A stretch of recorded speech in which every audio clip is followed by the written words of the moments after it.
Hey everyone, how's it going? Welcome to another stream. So, as you know, today is the part 2 of the anniversary. I mean, that's what they're saying. There isn't as much that they've added today, but obviously I still want to make sure that I cover everything. And if you haven't already noticed, I have already summoned for him just because, you know, I was very worried because of how strong he looks, and also the UR arc, which we'll definitely be focusing on very soon. But I just had to get my summons out of the way first, just because I was too worried about it, honestly. Mostly because of the UR arc, yeah. But I'll just say it started off terrible, right? Like the summons was it started off terrible because I got like no reds whatsoever. But after like 100 or so, it started going a lot better.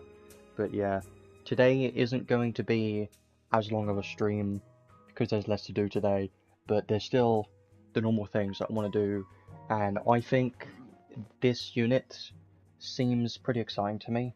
I think he could be pretty damn strong, and there's a hell of a lot of strong things they've added, especially in this banner. Like, it's kind of ridiculous, but we will talk about everything in the banner very soon. But first of all, as always, I just want to quickly check everything that they've added in this update. So let's press his magic button. Yeah, the UR arc. UR arcs are always just they're difficult, you know. Like I've never always been a huge fan of them because the chances of getting them are just is terrible. But when you get one, it does feel great, you know. So let's have a quick look through the maintenance and whatever stuff here first, just to make sure everyone's aware of what's been added. Obviously, we've got Prefect of God 0. So honestly, I don't know anything about this guy. I just know that he was in the story. But I'll be honest, I haven't touched the story in a little bit just because, I don't know, I've been doing other things like building units and farming stuff and doing other games. I haven't gotten around to doing the story. So I don't know anything about him, but I do know from other people that they've been saying that he seems pretty cool in the story and he showed up in the story. But I don't know anything about that. But at least what I've seen, he does look pretty cool. And it's another Prefect of God unit. And if you know already, Prefect of God units in this game have a track record for being quite strong. I think so far we've gotten Prefect of God Mia and Prefect of God Labref, and I believe 0 is the third one, which is funny because it's called 0. But they're usually pretty strong units, so you should probably expect him to be pretty good. Login bonus, don't need to say much more than just login every day, you know. Training promotions, a lot of these just happen, they're common, so just basically more stuff, don't need to talk about that. Popularity poll, this popularity poll finals, so you've got until the 3rd of November, it's like a week or so, and the current units you can vote for are these 10, so the top 10 that were in the first voting poll is now in the finals, and I would highly recommend, don't vote for Kyle. He's kind of a boring character, and if Kyle were to get another shift, I just think it would be very boring. I think Lilahar is the one you should be choosing, but I can't say what you should be doing. You just do whatever you want, vote for whomever you like, but I'm just going to say I'm going to be voting for Lilahar because Kyle's boring to me, and if Kyle gets another shift, I don't really care. But if Lilahar gets a shift, that's more exciting to me, so I would recommend Lilahar. If you just want to get the crystals, just vote for Lilahar. She's better. I prefer her a lot more than Kyle, this is all I'm going to say. Yeah, Kyle is just boring, but you do you. I can't really say much other than that, and it's probably going to be Kyle anyway, but I just hope it's not Kyle because Kyle's boring. Lilahar's way better, but I wonder what they would do with the shift Lilahar. There's a lot of options. She should be pretty strong if she were to get a shift because, you know, is a goddess. She should be pretty strong if she would get a shift. Now we've got a Halloween event. I like themed events like Halloween and Christmas are always fun to me, like especially Christmas events. I usually like those just because of the whole theme of it is I just like those themes. But Halloween, this is honestly pretty similar to the previous Halloween events we've had in the past. It's kind of a similar story, but just a bit different. And there's a world map, which I always like. It's Sun Vessel Island again. They do like Sun Vessel Island, but it's fine. Having a world map is better than nothing, I think. And there is another arc, which I will be talking about a bit later on, but it is free, so you don't need to worry about putting it or anything, because you should get it for free. Everyone should get it. Just do the event, you'll get it easily. You can also get prisms and all the normal stuff, a frame and everything from the event, so just make sure to do it. I think it'll be a pretty fun event, honestly, because anniversary events usually have more rewards and stuff to do in them. That's just what I think. And then there's a time trial next week, which is on the 31st. Okay. Using 3 different parties. Those are interesting to me. Do your best to take on this challenge. Yeah, time trial rankings. I think these are fun, but I don't compete in these. I just do them for fun, so I don't really care about the rankings anymore. But yeah, just be aware that that's coming next week, and you've only got a week to do it. So sure. Other events, obviously, those coming back. Sure. Unit test play quest for the new units expected. Redux. Okay. So obviously the normal gachas, we'll be looking at these very, very soon. Don't really talk about them as just normal gachas, nothing different about this. One thing I should mention is the step gachas and everything from the part 1 of the anniversary, they won't include anything that has been added in this update. So Zero and the UR arc is only going to be in his banners, which kind of sucks because there is a step gacha for UR arcs and stuff, but you can't get a new one from it. And considering how strong this UR arc is, it does kind of suck, and I do hate that, but it's just how it is. Descent of Heroes Ultra next week, if you care about this. Archbeam melee is pretty good. Thouser, no one uses him anymore, he's kind of whatever. Lagrain, same kind of story. Lily, I want to shift Lily so badly. And then those 2 URs, honestly, you could just skip this one unless you really want melee. That's just what I think. It's not that great. Yeah, UR trade ticket for this would have been great, but it's disappointing and it's just sad that you can't get any UR trade tickets for it. And the only way you can get the arc currently is just by getting lucky or pitying it, and that's typical in this game, but it just feels bad right after getting a bunch of tickets and stuff, and then you get a better arc afterwards that you can't get. It does suck. And then that's pretty much everything, so you can see there really isn't that much that they've added in this update. Like, yeah, you've got the events, new unit and stuff, login and whatever bonuses, but there isn't as much compared to what was in part 1, like that had a bunch of new features, which was obviously the main anniversary features and stuff was in this one, which was definitely very exciting because I love those features. But today, not as much, more of a typical update, I think, but there are still some nice things in here. Like, I think this event's going to be pretty good. Yeah. So, I'm going to leave that there. That's pretty much everything about what is in this update. Honestly, not too much.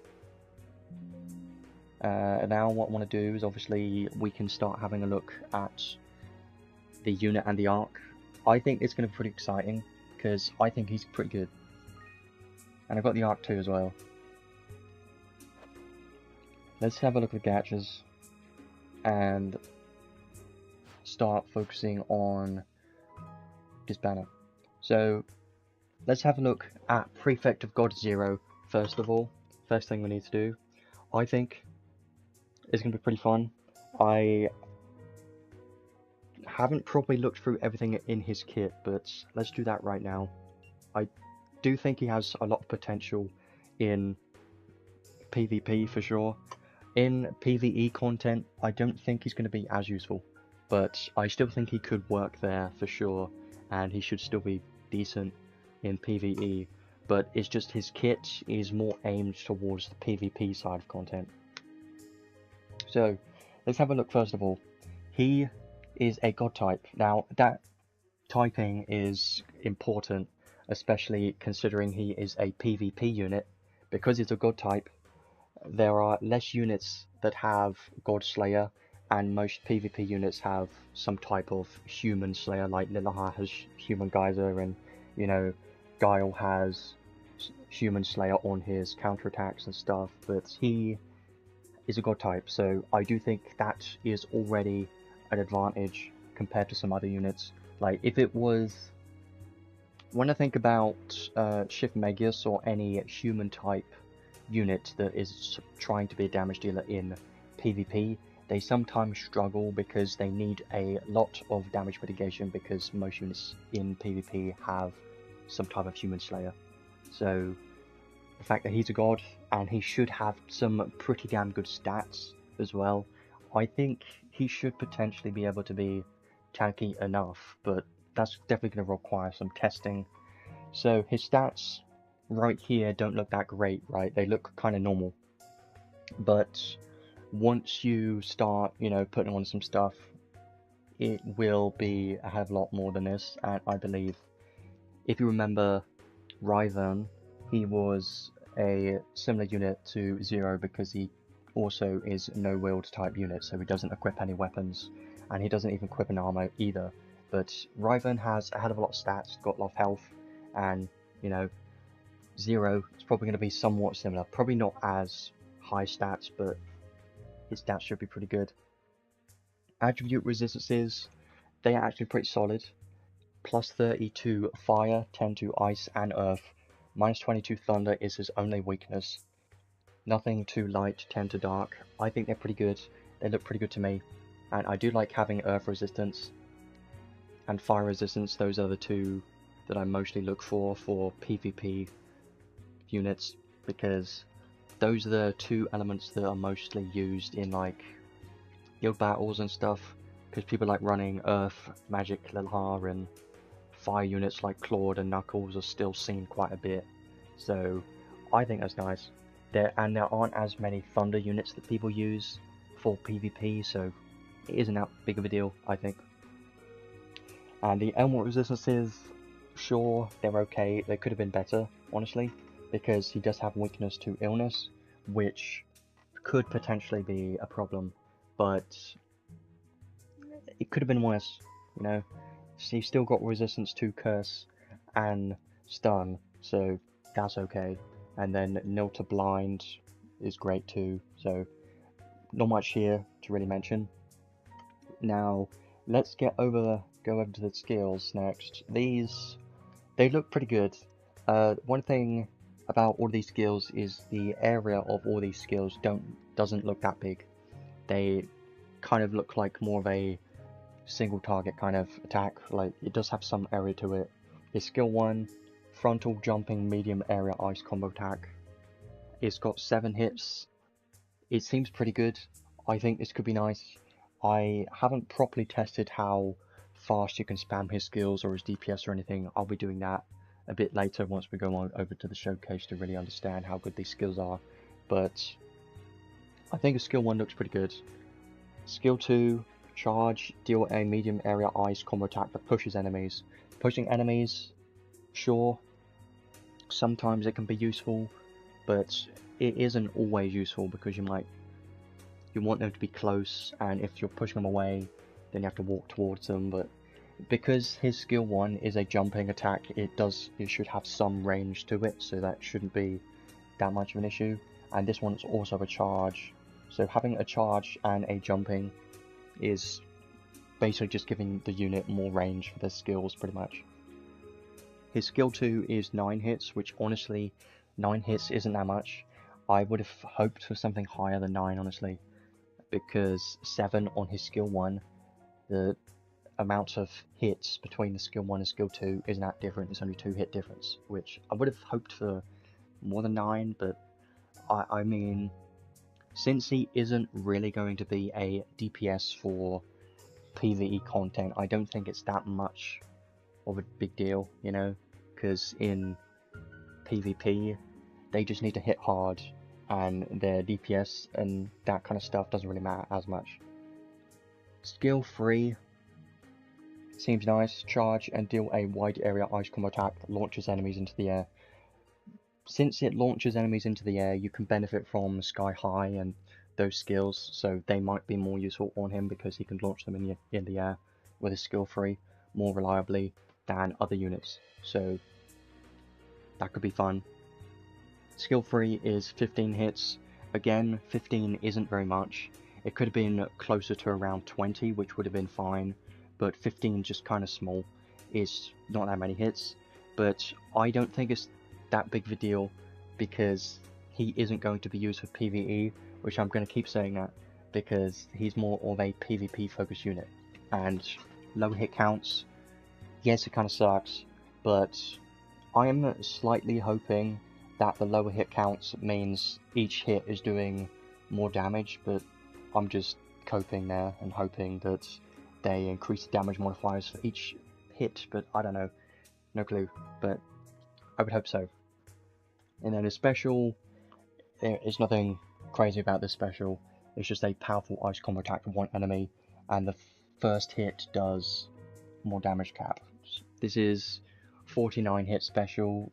It isn't anything crazy. Most of his kit isn't really focused on his special, so it's just a bit of damage to one enemy. It's not really anything crazy about it.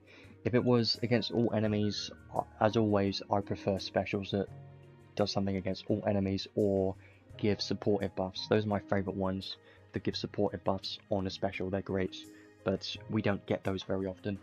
So I think all of his skills, they look okay. I really need to test them properly to see how good they would be, because I don't currently know how they're going to play out and how strong they will be. But since they've got this one's got jumping, this one's got charge, and so does skill 3, they should have some range to it, and it shouldn't be that hard to get right in the enemy's face and start launching them in the air with a skill 3. So it sounds good.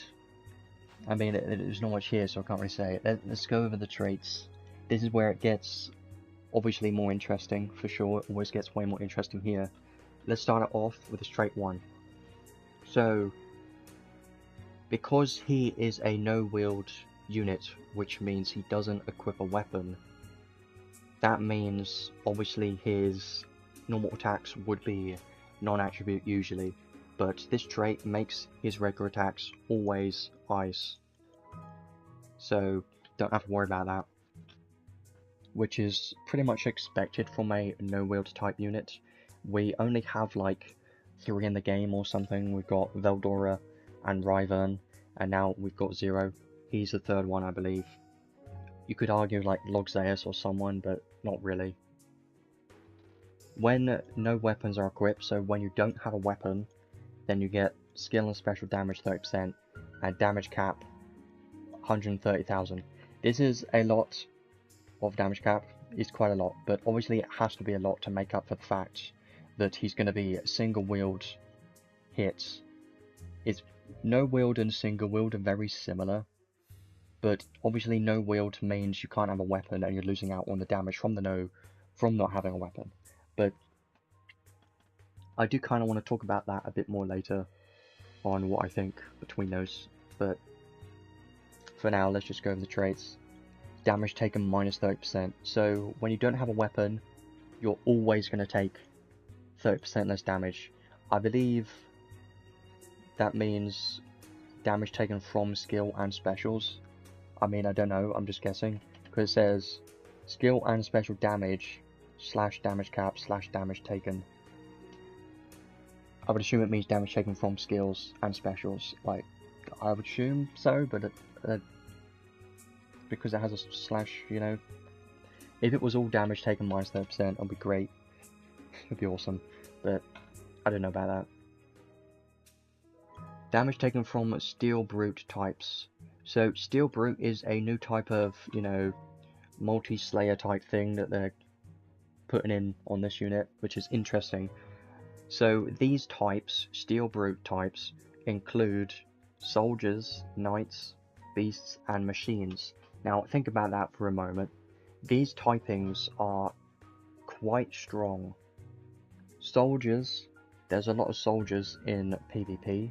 Knight types, there's a couple, but there's mostly Leodor that's a knight type. There aren't that many knight types, damage dealers that we have, just Leodor. Beast types includes Knuckles, so that's interesting, and then machine types. So 2P is the main one I think of there. And these are all relevant PvP meta units that I'm talking about. So this is pretty important. Having all of these types here that take less damage from, soldiers, beasts and machines, all great. And this is all damage taken, minus 20%, so I just really like that. If it included god types as well, that would have been way better. But you can't have everything, you know. This is fine. These are already great typings, and I do like that. Battle start, give a revive effect to the unit. No time limit. I always love this, because this is another revive that you can have on the unit. And revives are very useful in PvP 100% all the time. And for that reason, I do like it. And this will stack with other revive effects, so you can have this plus decoy. Now you've got 2 revives.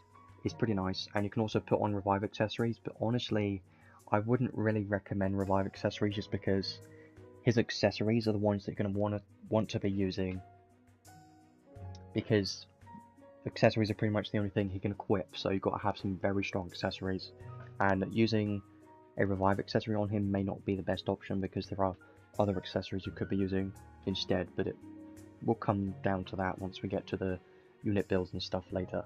So trait 1 is actually pretty nice. I do like it because you've got, obviously you've got the normal damage and stuff, damage caps, but the damage taken and the revive effects, very nice. Do like that. And now the trait 2, I like this too. This is great, and this is the first time we've seen something like this. So at the start of the battle, it changes 100% of your intelligence to strength. I'm wondering if this will change once he dies, or if it's permanent. I haven't tested this, and I would be interested to know how it would work when you die and revive and stuff. Because it says at the battle start, which means it's probably not going to apply when you revive, but I don't know, I haven't done any testing on that yet. But the fact that it doesn't say it's a buff, so this will also stack with things like Brave. So I still think this is very good though, because if you think about it, it's making your intelligence useful.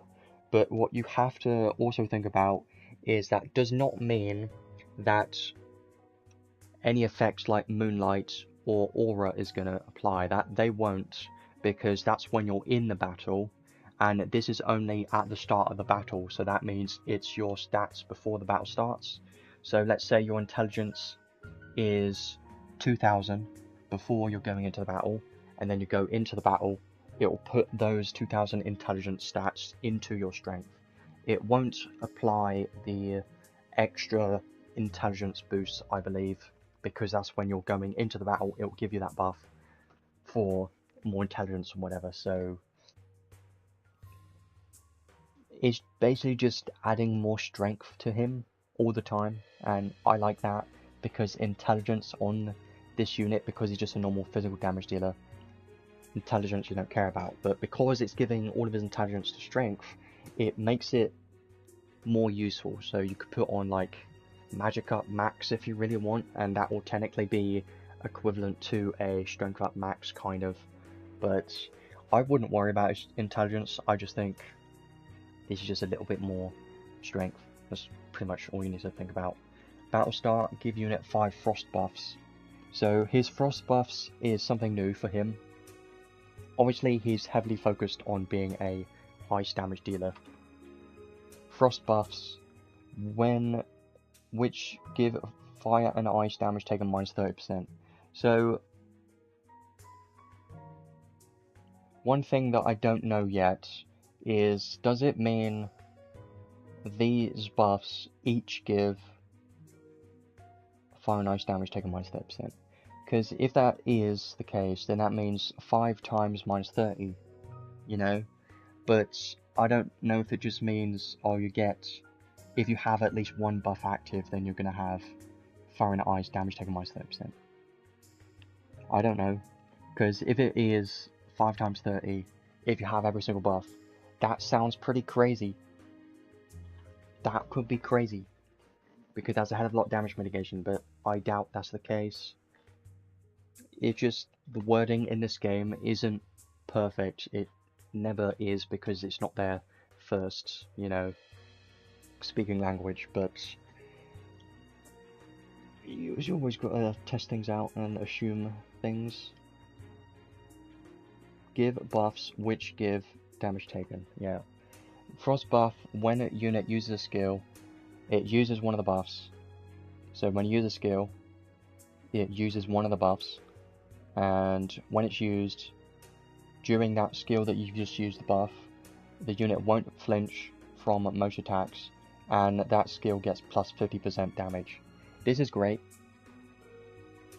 So basically, to simplify it a little bit, you get 5 of these frost buffs at the start of the battle, right? And you're basically going to take 30% less damage from fire and ice, as long as you have at least one of those buffs, I'm assuming. And then when you use a skill, any skill, it will use one of those buffs, and then while you're during the animation of the skill, you're not going to be able to flinch from most attacks, and that skill that you just used is going to get plus 50% damage. So I do like this, because this is, all of this stuff so far that I'm seeing is mostly aimed towards doing more damage. Like, yes, you've got some damage mitigation in here too, but a lot of this is quite a bit of damage. Obviously you got 30% damage here, and then you've got more strength, and then you've got 50% more damage, so it's sounding pretty good so far. And some other effects, like some damage mitigation and the revive effect and stuff, all sounds pretty good to me. So I do like these traits. Like, there isn't any supported buffs or anything, but he's not that type of unit. He is the unit that's going to be like the main damage dealer or something in your team, mostly for PvP, so he's not going to be doing anything, any supporting or anything. He's just going to be the main damage dealer, which you want other supports to buff his damage, pretty much. So yeah, it seems pretty good so far. Let's go over to the skills. He does have an anima, Ice God High anima. Sure. All enemy strength minus 25% and anti-type damage minus 25%, and cut movement speed. It's an interesting anima. I think it's okay, and yes, it's definitely pretty good for PvP, of course. Anti-type damage and less strength and cut movement speed, I do think it's good. It's just nothing crazy, you know, because if you just want him to be using skills as fast as possible, then you don't really want him to use an anima, because you want him to be using skills instead. So I don't see when I would use this, honestly. Now I'm thinking about it, just because I'd rather him use skills instead and have maybe someone else's anima instead. Like, if I'm thinking of guild battles on attack team, I would prefer using Lilihar's anima just to cut their resistance by a little bit instead of this, you know. Reason being, I want Lilihar to try and cast as soon as possible, and that's just a bit more useful than this. But yeah, I can see it being useful, and also you want him to use skills as fast as possible, but I can see it being useful in some situations. Now we've got a lot of stat up skills here, of course. Always got these attack up max, more strength and health, strength, defense, and HP. Gotta love these. Royal armor, chance to nullify critical damage, very nice. Steel brute slayer, so this is a slayer for steel brute types. As you know, he's got that. He's got the take less damage from steel brute type enemies right here, which is soldier, knight, beast, and machines. So obviously a Steel Brute Slayer would be give physical attacks an anti-soldier, knight, beast, and machine type effect. This is great. Obviously I love this because having the Slayers for these typings pretty strong for PvP, and I just like that quite a lot. It's great. I love that. Obviously you could have had you could put on something like God Slayer if you need it, but these typings are already amazing because Knight Slayer against most tanks, and obviously soldiers and beasts and machines. Machine applying to 2p mostly. I think it's great. Obviously he's got anti-type boost as well, even more damage against these types of enemies. This sounds promising to me already, and if you're thinking of PvE stages, not that many bosses are any of those typings, but a lot of those typings are obviously PvP units. So again, definitely focusing on PvP it seems so far. Most of his kit mostly focused on PvP content for sure. Empty Brave, when MP is 20 or less, you get more strength. I like it because this is pretty much almost always going to be, you know, you're almost always going to get this strength buff in Arena, because in Arena you start with 0 MP anyways. So at the start of the battle you'll basically always get this strength, which is nice. Auto high protection, sure, that will help a little bit. If you want him to tank a little bit against physical attacks, then this will help somewhat. Auto haste, nice to have too. As this is high protection, minus 35% damage taken from physical attacks. It's amazing. Flying Shadow, more movement speed at max HP. Interesting. You gotta be at max HP to get the movement speed. Okay, but it's still some movement speed, so can't complain about that. Ice High Drive, Ice Giga Drive, sure. He doesn't have Mega Drive, but honestly I wouldn't recommend putting it on just because it's going to be too expensive. And since it has single wield hit counts, and he's a no-wield unit, I just don't think it's worth it. You've got a lot more different options instead of that. Ice Drive you can put on him, that would be nice for more damage. There is a lot of damage here. Ice Attack Raise 2, more ice damage. Ice Enhance. I love this. I love the fact that he has this, because this is perfect for him because he's an ice damage dealer, of course, but taking less magic damage, I do like that. I'm wondering if he can potentially survive Lilahar. Reason being, he's a god type, you know? He doesn't take less damage from god type enemies, and Lilahar is god type. But if the enemy is using ice magic or fire magic, then he's going to take less damage from that as well. And of course, he's got the ice enhance for taking less magic damage, so it could be good. Ice chance 2, ice damage 20% of damage capture enemies in feint or break, sure. That isn't always going to be active, so I wouldn't really worry about it too much. I'm wondering if he's going to be a good feint unit. Probably not. I really doubt it, but it would be funny if he could. Ice weak point breakthrough 2, more damage cap when hitting a weakness, sure. So there's a problem with this one. When hitting an absolute weakness with ice, damage cap 1500. But when you have one weapon, you get 3000 damage cap instead.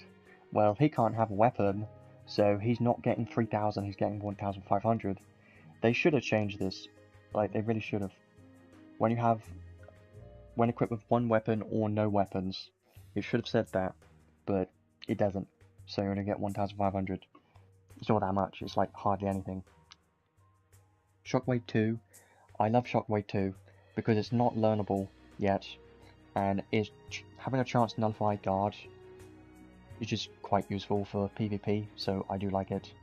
And now we get on to a new type of boost skill. Well, it's not completely new, but it's the first time that we've seen this on a unit, because we rarely get these types of units in this game. So, Fist Boost, when you don't have any weapons equipped, then you get more physical damage.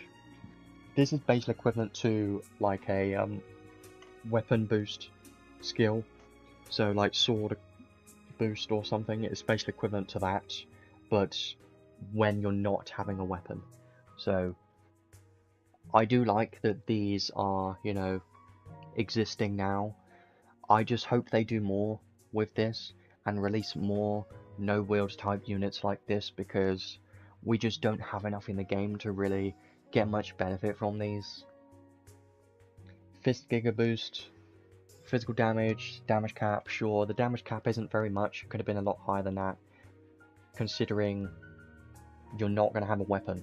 But this is all great for even more physical damage, so I do like that.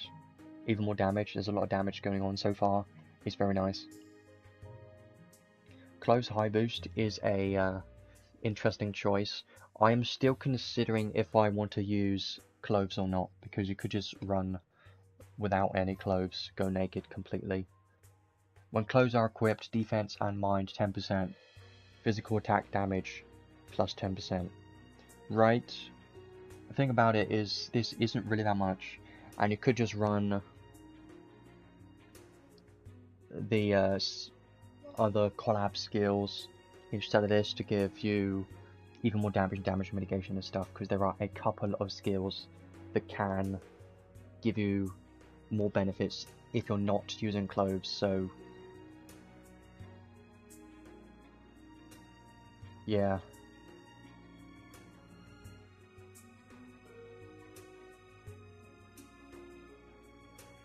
I just wish this would change for something else, you know, but you do have an option to use clothes if you really want to. I just think in my build I'm probably not going to run clothes. Armor HP plus 3? Huh, so if you have an armor, you get more HP. Okay, so it kind of wants you to use clothes because of, obviously, these two skills, but you don't technically need to. I'm still kind of in the middle about it. Is it better to run clothes or not? I'm not 100% sure yet. It might still be better to run clothes, honestly. Run the Godforged clothes, gives you 15% more skill damage, and then this gives you another 10% physical damage. It does start to add up, and then you also get some more health. So that's probably the better option, now I think about it, for maximum damage. Quick Trigger, I do like Quick Trigger. It costs 6 SC normally, and I just think it's useful, because you can randomly get his skill free or something. I just like it. Indomitable Spirit, when taking lethal damage, survive and recover HP, sure, and you get a skill damage buff. It's just a nice one to have for a little bit of survivability, it's useful. So, Sharp Eyes. Sharp Eyes is a skill that I pretty much always use in PvP, so it is nice that he has this. You use 3% of your max MP when using a skill to get 50% more damage, and this is a lot of damage, and since this is like 9 SC or something, it's quite expensive, so now you have even more SC to use on different skills to give him even more damage. And that's what I like about this, is that he has these more expensive skills, and since you don't need to teach them on him, you can use that SC on other damage skills that he doesn't have, like Ice Drive, Ice Attack Raise, and there's obviously a bunch more, like the Sky High skills and everything.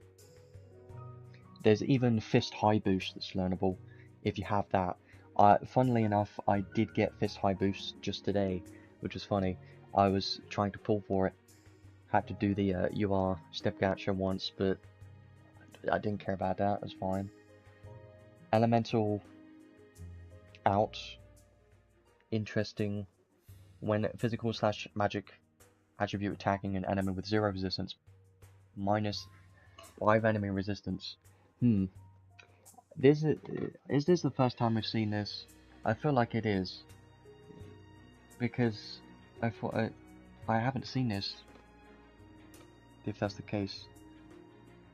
But it's pretty good, because that means you can benefit from weakness if they have 0 attribute. Yeah, so if they have 0, it will make them weak, technically. Like, it won't apply a debuff or anything, it's only him, but his damage is going to be, you know, higher because of this. I do like it, but if you think about it, it's not, it doesn't add that much, like it's only just -5, but it's still a difference because making him weak is quite useful. I can't say if he's a must pull yet, I'm still going through his kit, but he does seem pretty good so far, and he does have a lot of potential. I say he's only a PvP focused unit, so if you don't care about PvP whatsoever, then you probably don't need to worry about getting him. Prefect of God, as you know, this is always on Prefect of God units all the time. Every Prefect of God unit has this. Anti-type damage cap 3000 to non-God type enemies. Sure, that's fine. And then when taking attacks with an anti-God type effect, damage taken -40%. So if an enemy is running a damage God Geyser or God Slayer, for instance,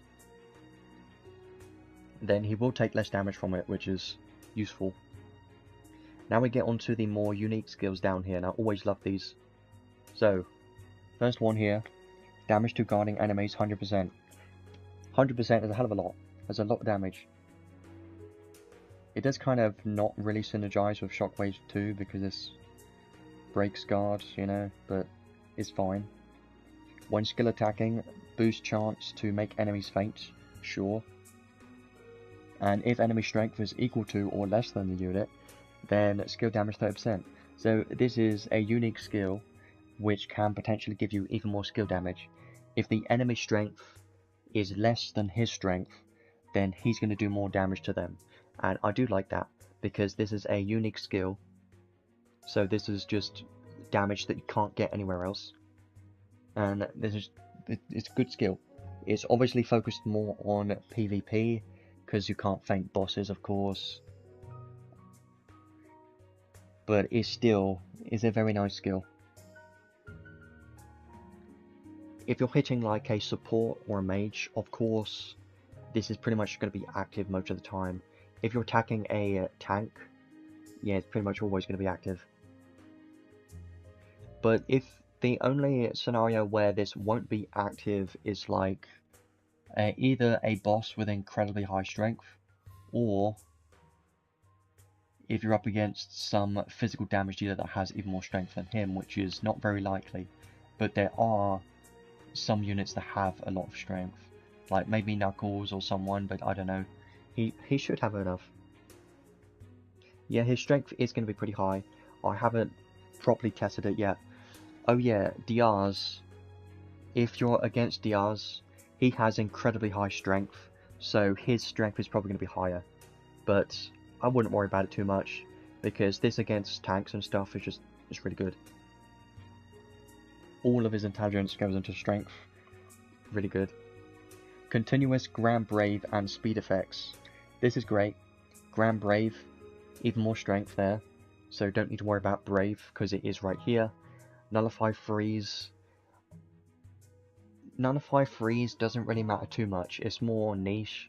You rarely get enemies that can freeze you, and obviously you can't get frozen in Arena unless they do something stupid with adding a mage or a unit that can apply freeze in the future. That would be annoying. Currently can't do that, but this is only like a couple of battles in the game that can apply freeze. There's not that many. There's probably one in the maze or a couple, but there's not that many, so it's just very niche. It's rarely going to matter, honestly. Battle start, you get a buff to nullify damage equal to 50% of units max HP. So that buff there, I think this could be pretty great, because he should have some very good HP, first of all, and if this is the same buff as a HP shield, like the shield that you get from Renna or Spirit Maiden Theria, then this should be nullifying flinch as well, and if that's the case, this is going to be quite useful. Yeah, I don't know why freeze isn't really talked about too much. It's not really cared about. People just forget about it. Yeah, it's not a barrier is a nullify damage, so it's probably different, right? Makes sense. But kind of like I think Lebreath have something like that.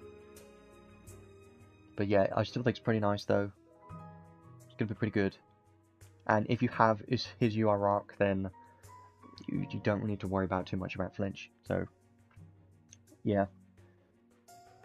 When all other allies are incapacitated or the unit is the only one in the battle, that is rarely going to happen. But still, skill and special damage 50%, damage taken minus 30%. Funny that you could do this. You could put him on round 1 in your guild battles, but honestly, don't do that. Because I just don't think it's worth it. He's just not going to be good enough round 1. You're just better off using him somewhere else. This is just never really going to be useful ever. I wish this was something better, but occasionally it'll be useful. Like if you're running a bunch of supports or something and they all die and he's the only one left or something, then he'll get some more damage. Or if you want to run him plus someone else in like a round 2 on guild battles, maybe, but I'm just thinking about it at the moment. It could sometimes be useful, pretty much, but it's never really going to be that useful. Just occasionally. HP plus 5,000. That is great, because obviously this is going to be even higher, because you're going to add in the extra HP from like all of these stat ups as well. Is going to make it even higher, so it's great. And when he's revived, give a frost buff. Useful because the frost buffs are, you know, a part of his trait, and it does add quite a bit of damage, so they're quite useful. So this does give you another way of getting back the buff, and that is pretty important on a unit like this. Also, when you're defeating an enemy, you get a frost buff as well. And you can only hold 5 of them, of course. So I do like this skill quite a lot, because this does help his frost buffs. Because obviously, if you're continuously using skills and you can only hold 5 of them, that means you can only do it 5 times, of course. But if you keep killing enemies, then you will keep getting the frost buffs back. And let's say, for instance, you have 1 left, right? And then you use it, but you kill multiple enemies. You should get multiple frost buffs back from that. Because it's when defeating an enemy, gives 1 buff. It should be 1 buff per enemy you kill, so it should be pretty good. Now, the 6th enhanced skills, less interesting, but I still think they're pretty good. I've already got them all. Skill damage, even more skill damage. There's a lot of damage in this kit, honestly, there's a lot. This is even more. And take less physical damage, sure, can help a little bit. Take less damage from everything. This is my favourite one. I always like seeing this for some damage mitigation. Fist Mastery. When you don't have any weapons equipped, then you get 10% more damage and 30,000 damage cap for physical attacks. Pretty good. Dog Eat Dog is great because it's more damage in PvP, because this is always going to apply in PvP all the time, so it's great. And then Skill Charge 1. Battle Start, restore SCT by 15 seconds to Skill 1. I don't know why they chose a Skill 1. Like, they're focusing on his Skill 1 a little bit with his paid and this skill, which is a bit weird, but it's fine. This is still nice to have, because I do like having this. Even more SCT is always going to be very useful. So, his kit so far, of course, pretty much everything here is focused on PvP. And there isn't really anything here that says against bosses or anything. So, yes, he can work against bosses. If you really want him to work against there, you can do that. But his main value is definitely going to be in arena and guild battles. But if you don't care about that content, then he isn't going to be as exciting for you, I think. If you just care about big DPS and PvE, clearing bosses and stuff, then just go for Adele instead, because Shift Adele is that type of unit. You basically got Shift Adele, amazing for PvE, and is terrible in arena and guild battles, and then you've got this guy which is the complete opposite and is amazing in arena and guild battles, but not as good in PvE against bosses. So it is nice having these two units back to back, honestly, because you've got either ends. You've got one for if you like PvE, one for if you like PvP, so it's nice. So far, he does seem like he has quite some nice potential. He has a lot of damage, and I'm quite interested to see how he performs in PvP content. Yeah, for newer players, he will be useful because you don't need a weapon, so you can just run nothing, and he will already be hitting pretty hard, he should do, so you don't really need to worry about any equipment. You can just run him naked completely, and he should still be doing some damage, so yeah. But if you had a choice and you only cared about PvE content and bosses, then Shifted Dell would be the better one, because Shifted Dell is pretty damn good against bosses right now. I used him against the Logzaeus boss fight in the event last week, and he's just pretty good against that. It was great. But yeah, Prefect of God 0 definitely more focused on PvP, and I'm quite excited to see how he can perform in arena and guild battles, because he just has a hell of a lot of stuff in his kit that just seems more like damage, just full damage, you know, and some damage mitigation, which should help. I'm hoping he can survive Guile and 2p counters, because if he does, I think he's going to definitely going to find a place in PvP for sure. So I will come back to him a bit later. He seems like a very interesting unit, and he does have some potential. Kind of reminds me of like Knuckles or someone like that is just very strong physical damage dealer for PvP content. That's what I'm thinking. So kind of like an Ice Knuckles, or a better version of Ice Ryvern, you know, because Ryvern's not that great of a unit in general, but Ryvern was focused on bosses and Zero is not, so there's a difference. Now let's have a look at this arc. Now this arc, I don't know what to say about this other than it's pretty crazy, but let's have a look first of all. So this one, I don't know what to say. Like, the synergy between this arc and the unit is ridiculous, and I don't know whether to complain or what, but let's just have a look first of all. Stats are pretty nice. You got some good strength and defense and HP, all pretty much what you're looking for a obviously physical ice damage dealer like Zero. So here's the thing, this trait. So this trait, it does not have an arc skill, right? But this trait is apparently stronger. Well, let's see exactly how strong this trait is. You're going to be impressed. Physical attack damage 20%, so you're always going to get 20% physical damage. Great, love that. And you'll also get 20% ice damage. So since it doesn't say more damage, these do multiply. So this would technically add up to more than 40%. So if you add them together, you would think 40%, which, yeah, pretty much. But all of the back-end damage multipliers and whatever would add up to be more than that. But I'm just going to say these two 40% just to make it simple. You know, I'm not going to go in depth with numbers because I have no idea. So you've already got 40% damage here if you're an ice physical damage dealer, right?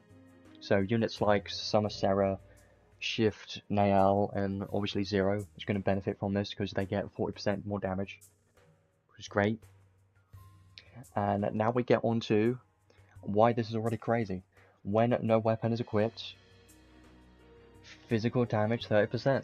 So, you know, I said 40%. Well, no, you're now getting 30% more, which is 70% of damage. And that's ridiculous. Like, I know it's probably more than that too, which is even more crazy, because it doesn't say, oh, it goes up to this number, so it just increases. No, this is all separate. So each one of these should, you know, multiply and end up being higher than, a little bit higher than 70%. So the fact that you can get 30% plus 20% plus 20% on one arc trait is ridiculous. And obviously 0 is pretty much the only unit in the game that can benefit from every one of these damage buffs. So yes, it's quite niche, honestly, because you're not always going to be able to take advantage from every single damage buff here. But if you can, like 0, then you're going to get 70% physical damage, pretty much, where you get 50% physical damage, 20% ice damage, so basically 70% on your physical attacks all the time. It's great, and this is already the strongest arc in the game for just damage, but this only applies to ice damage dealers, and obviously if you don't have a weapon. So yeah, it's a bit more niche there. And niche is, basically this arc should have the word niche in it somewhere, because it's very niche. Yeah, 87%. I don't know how anyone even works out the damage, because I don't know how the multipliers work in this game, but 87% is stupid. It's ridiculous. Now, it gets even more crazy. When you don't have an armor, then damage taken minus 15%. Okay, that makes sense. Sure. Right. So, here's one thing I'm thinking of, though, is 0 wants to equip clothes, right? Because he's got clothes high boost, and he's also got armor HP plus 3 for 20% more HP, and you can obviously put on clothes which give, the Godforged clothes would give 15% more skill damage and take less physical damage. Well, I don't know why this is saying when you don't have an armor, because 0 kind of wants clothes. Like, yes, you can run him without clothes or with clothes, like, but I'm just saying 0's kit wants clothes a little bit. Like, I know it's only 2 skills there, but still, he's got clothes high boost and the armor HP plus 3. He's telling you that he wants clothes a tiny bit. But maybe with this arc equipped, you don't need clothes, and you could run something else. You could just run this without clothes and have 2 accessories. You have options. Yes, you don't really need to worry too much about it, because you could either have clothes or no clothes. Have an armor if you want, or not, up to you. But I'm just saying, with 0, you can equip clothes on 0, because it gets more physical damage and stuff from it. But this damage taken, if you want to benefit from it, don't run clothes or an armor on 0. Battle start, give unit a flinch resist buff for 20 seconds. Flinch resist is incredibly valuable in PvP. It's crazy. It is so good, and we don't have many arcs in the game that can give flinch resistance. That's why Pirate Ship is still used for the entire team flinch resistance, and even an SR arc that gives flinch resistance, and there's another SSR arc that gives flinch resistance as well. So flinch resistance is very rare. We don't get it very often. Having it on a UR arc that is this crazy makes it even more crazy. And when skill/special attacking an enemy with more HP than the units, then you get some damage cap. So let's just really understand this trait properly. So the trait of this arc is definitely the main selling point of this arc, 100%. Obviously you can argue the Archive reward as well, but we haven't got to that yet. This trait is crazy, but I want to think for a moment, what units can benefit from this the most? Well, obviously 0 can benefit from everything here, but if you don't have 0, and let's say you pull the arc, but you didn't get 0, then who else could use this? Well, you can still use this on other units, like any other ice damage dealer, because you're still going to get 20% physical damage here and another 20% ice damage, and that is already very strong for an arc trait. And then you're also getting the flinch resist buff. So getting flinch resist buff and the damage here, you could use that on like Summer Sarah if you want her to have flinch resist and some damage, or Summer Nael. You can use it on those units if you want to have some damage and flinch resist. Apart from that though, this kind of loses its value on a little bit again on units that are not ice damage dealers. So let's say you just put this on anyone. So let's say you put it on, I don't know, Telestio for instance, just because why not? For an example, Telestio, if he were to use this arc, he would only get the 20% physical damage here and the flinch resist buff, and obviously damage cap if you care about that.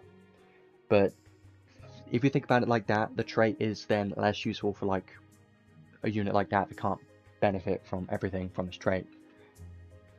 And obviously you've got Ryvern. Ryvern is actually pretty good with this arc because you get the 20% here and then you get the 30% here, so now you're at 50%. So on Ryvern, yes, Ryvern or Veldora can benefit from this pretty well as well, and they get the flinch resist, and they can even get the damage taken minus 15%. So obviously for no-wield units, this is going to be probably the best arc to use on them, like Ryvern and Veldora. And in the future maybe we might get some more. Losing out on the 20% ice damage is fine, because the rest of everything that's on this trait, if you can benefit from this, is still incredibly strong. So you do have some options, but just kind of think about it.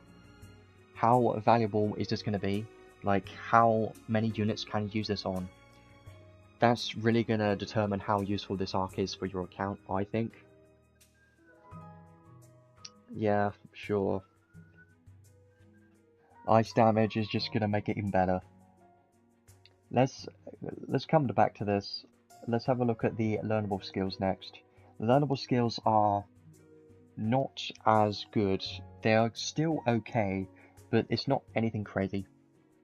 Obviously the arc trait is still the main selling point of this. Empty Brave, if you don't have it. Fist Breaker, probably never going to use it unless there's a no-wield breaker unit, but there's probably never going to be one unless maybe in the future. Auto Speed, Fast Ice Wall 2 if you care about that. Fist Mega Boost is probably the main one that I'm happy about, because as you know, Prefect of God 0 does not have Fist Mega Boost. Obviously they do this on purpose, but this is very good because for 7 SC you're going to be able to give 0 30% more damage. Obviously you've got damage cap too, but the main thing about this skill is obviously the 30% damage. So you've also got Ice Attack Raise 3, which I wouldn't use on 0, it's just too expensive. You're better off using other skills. Unless you want every single damage skill possible, then yeah, this could be good, but I don't think I'm going to use this that often. Maybe on like Amelia or someone if you're really trying to squeeze out as much damage as possible, but Amelia likes intelligence, that's probably not even a good example. But yeah, you could use it potentially, but 15 is still too expensive. Fist Mega Boost is definitely the main one here that I think is going to be useful, but again, this is more of a niche skill, because not many units in the game are no-wield type units. We've only got 3, so maybe in the future if we get more no-wield units, then this will be more valuable, but right now there aren't that many in the game, so it's not as useful. And now we get onto the Archive rewards. Now before I even click this button, you got to be prepared for this, because this is actually one of the best accessories in the game, but it's very niche as well, because you can only use it on units that don't have a weapon. So yeah, and let's go to it. Try to ignore the trait. The trait is ridiculous. First of all, it's an accessory. Keep that in mind. It's an accessory. Stats on this already pretty good. 110 strength, quite nice for an accessory. Now, obviously the main thing about this is the trait. This trait is ridiculous.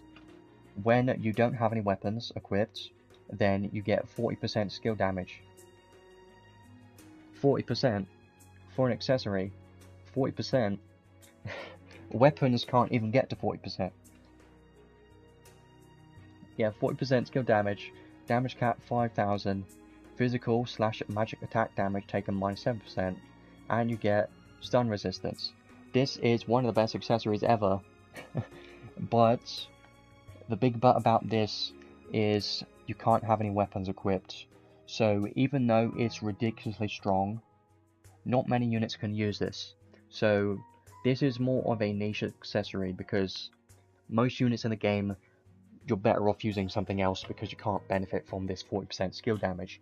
But obviously on Ryvern and Veldora and of course Zero, this is going to be the best accessory on those types of units right now.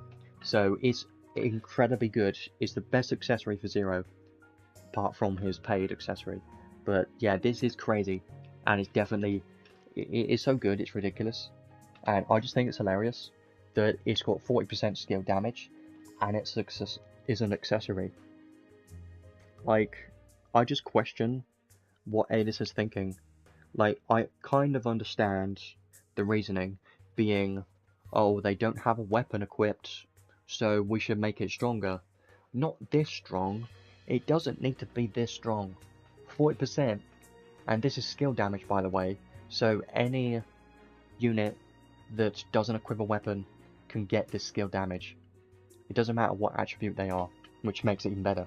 So I just think it's a bit too strong, honestly, but if something this strong comes around in the game, I can't complain because it exists. You know, it's crazy. But you've also got to remember, very niche, not many units can use this, so the value of this isn't as high. If this was just skill damage 40% all the time, it would be the best thing in the game by a mile, but since you have to have no weapons, it's a bit more niche, so not many units are going to be able to use this, which does kind of tone it down a little bit, but not enough. Like, I still think this is crazy. So basically this arc is the best. This arc is the best for Zero, of course. Prefect of God Zero, this is his best arc, and what's funny is if you add up all the damage potential you can get from this arc for Prefect of God Zero, it's insane. You're getting 87% in total damage from the traits, and you're also getting, obviously, the take less damage and other stuff, flinch resist, but let's just talk about damage. 87% plus another 30%, that's 117% damage, and then you've also got this accessory, 157% damage. I'm just saying that all of this damage being locked behind this one arc, it does feel bad, because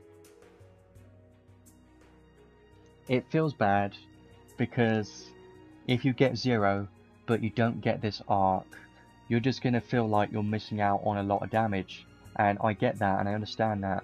I'm just hoping Zero doesn't need it and he works without it, because if he can work without it, I think that's fine. But this arc is probably potentially going to make Zero just incredibly strong, like even stronger, like stupidly powerful. That's just what I'm thinking. Like, this arc has potential to make Zero just top tier.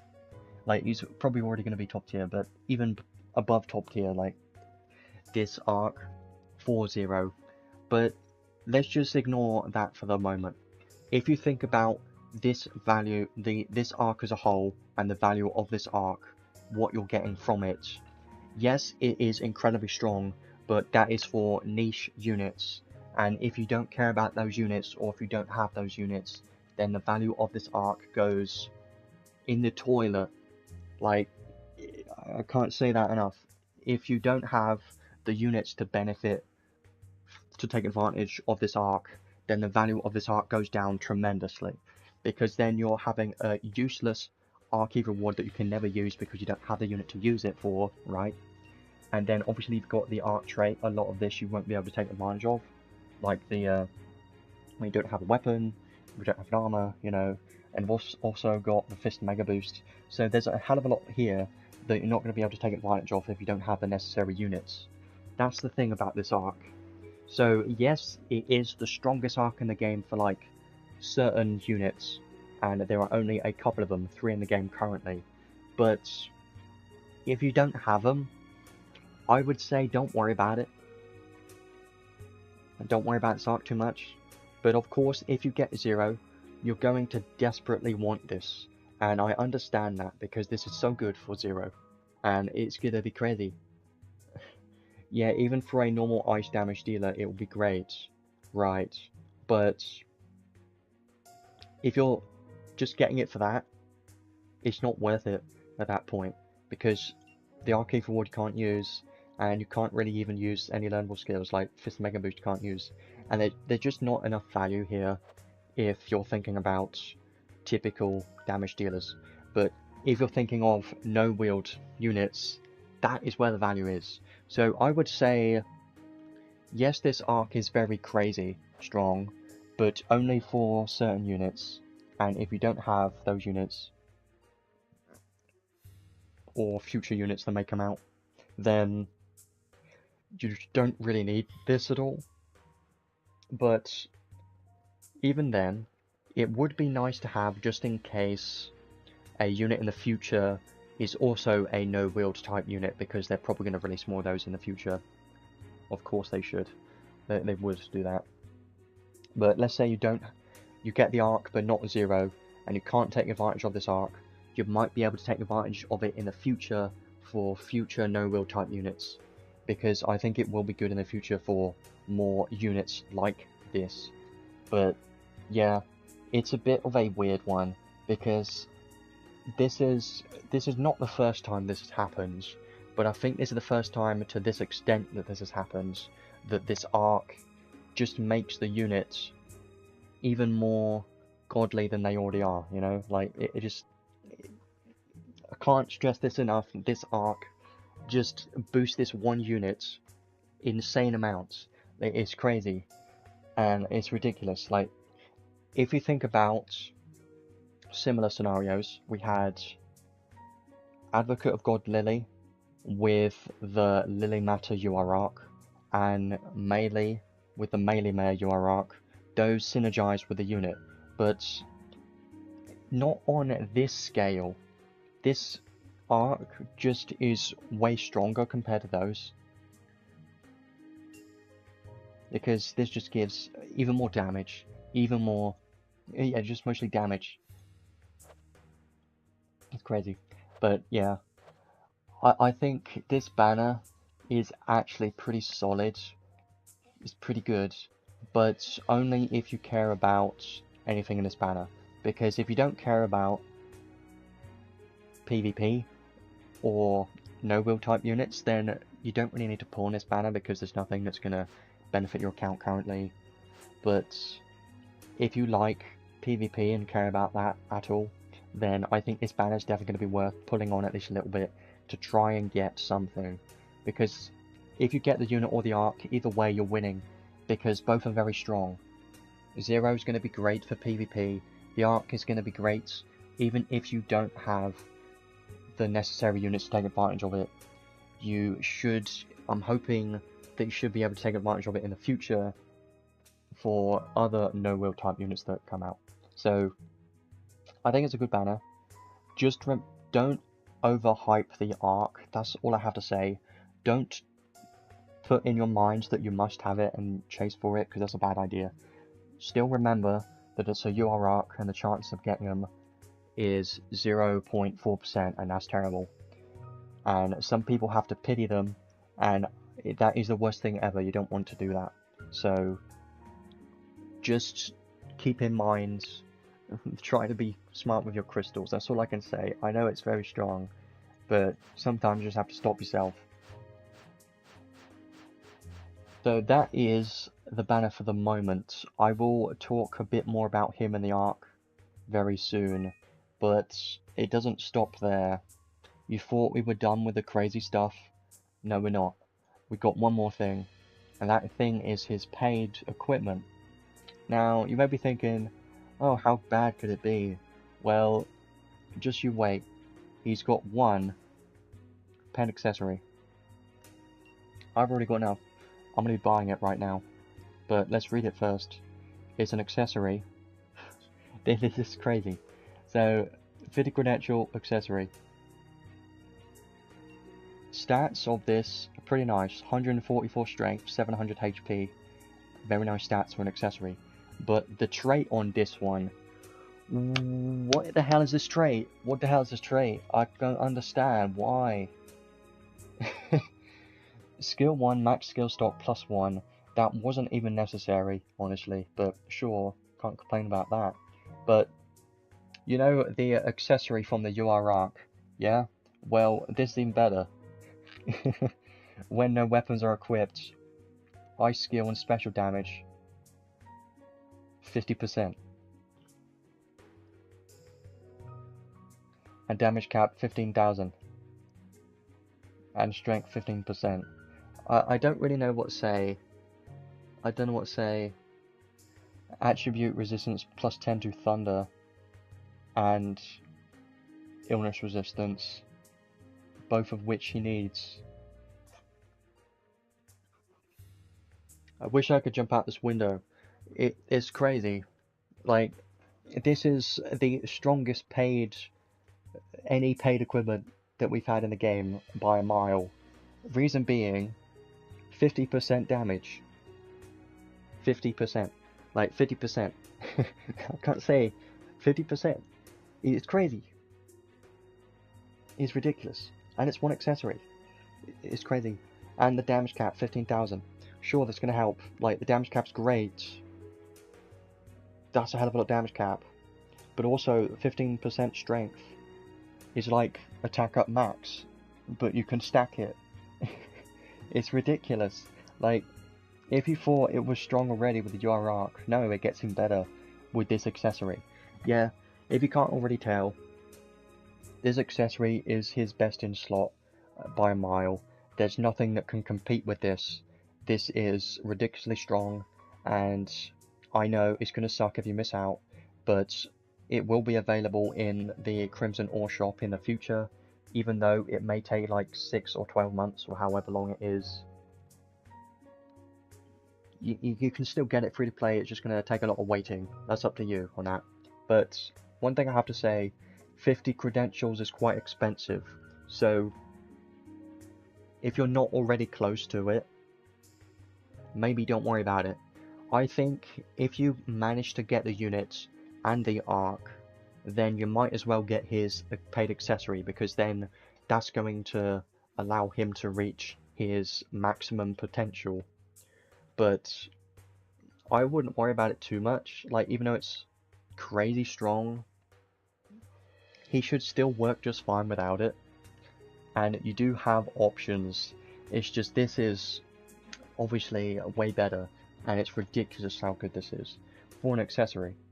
It's funny, I'm buying that now. There we go. There it is. It's crazy. If you're free to play, I know it's going to feel bad, because I've been in that situation before. I understand that it's something you can't have, but that is very strong. But you got to remember that you don't need everything, because they can still work without it. This is just reaching their maximum potential. If you care about reaching their highest potential, you know, for the unit, then you're going to have to get it. But if you don't want to worry about that, then don't worry about it and just deal with normal accessories. You'll be fine. Like, I know what I'm going to be using. His paid accessory plus the UR arc accessory is going to be ridiculous and so strong. But that is just the best build, of course. You don't need it. Like, you can still work without it. But obviously the damage difference, if you think about it, all of this damage locked behind the UR arc and the paid accessory is just a lot. It's just a lot. Hell of a lot. But yeah. it is quite expensive, so I'll leave that up to you if you want to get it. Just know that it's his best accessory and it's so good. I can't say it more than that. It's just crazy how good it is. So I have already done my summons before the stream just because I was worried about this banner, and I didn't want to worry about the arc because I really wanted it, so I had to do it before the stream. So what I'm going to be doing now is probably start showcasing this guy, because I think that's going to be more exciting. I'm not going to be doing any summons today just because I've already got everything.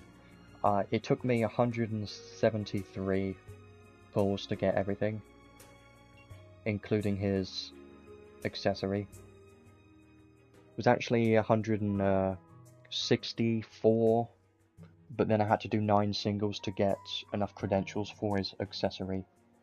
But I still think that's pretty good considering the chances of a UR arc in this game are 0.4%, and that means on average it will take 250 summons to get UR arc with average luck. But anything before that is great. So now we've talked about everything and how crazy everything is, let's actually start having a look at him and building some things, which will be fun. I am ready to be impressed. I'm sure I will, because this is crazy. First of all, might as well level this up 100%, use one of those.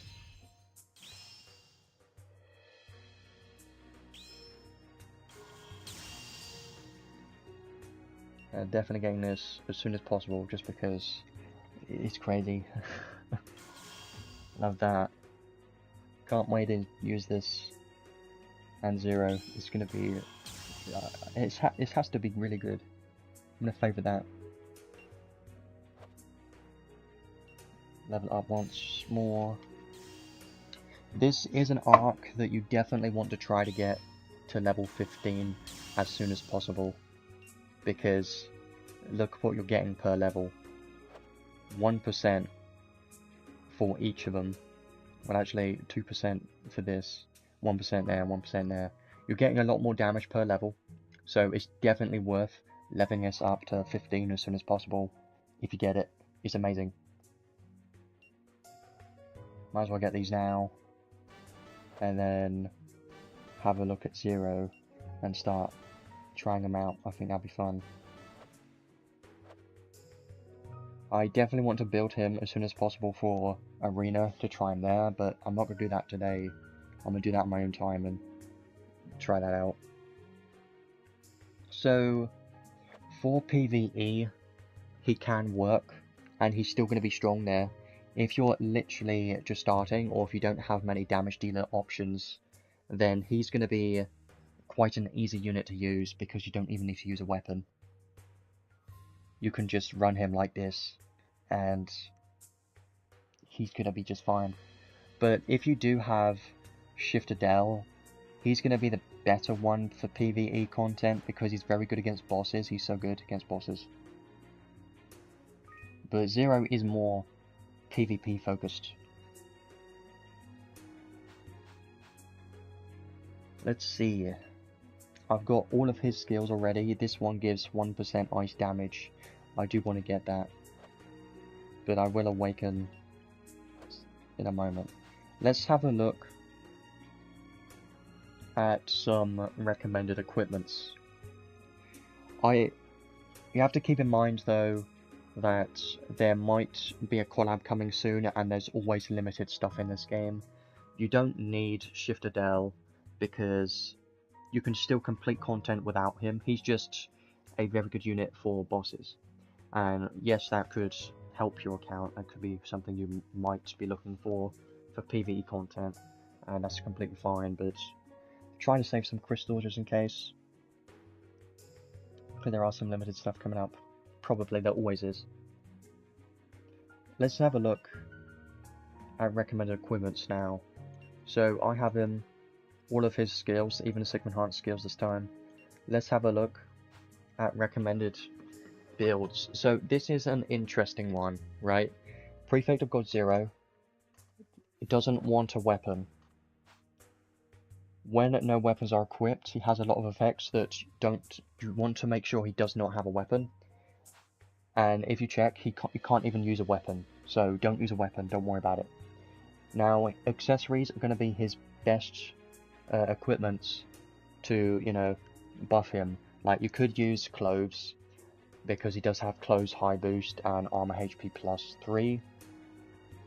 So you could use clothes if you want to, but you don't have to, because you're only missing out on these two. But the clothes would still be nice. It really depends on other skills and stuff that you have available on your account. There is one skill that is amazing that I just want to check, because I do have it on Ryvern. It is called Battle of the Titans. When you don't have armor or weapons equipped, then you deal damage dealt plus 20%, damage taken minus 20% for 5 SC. I would definitely recommend doing this. It's great. And Shiny Monkey, same thing. This is just if you don't have an armor. So that's why I'm considering not using clothes, because of those two skills. You can only use those skills if you don't have an armor. Yeah, if you have Battle of Titans, it might be better off to not use clothes, but if you don't have it, then probably use clothes. Let's have a look at some clothes though. Ideally you would want clothes, you don't really want an armor, because he has clothes high boost, which does give 10% skill damage. So for that reason, I would probably use this one.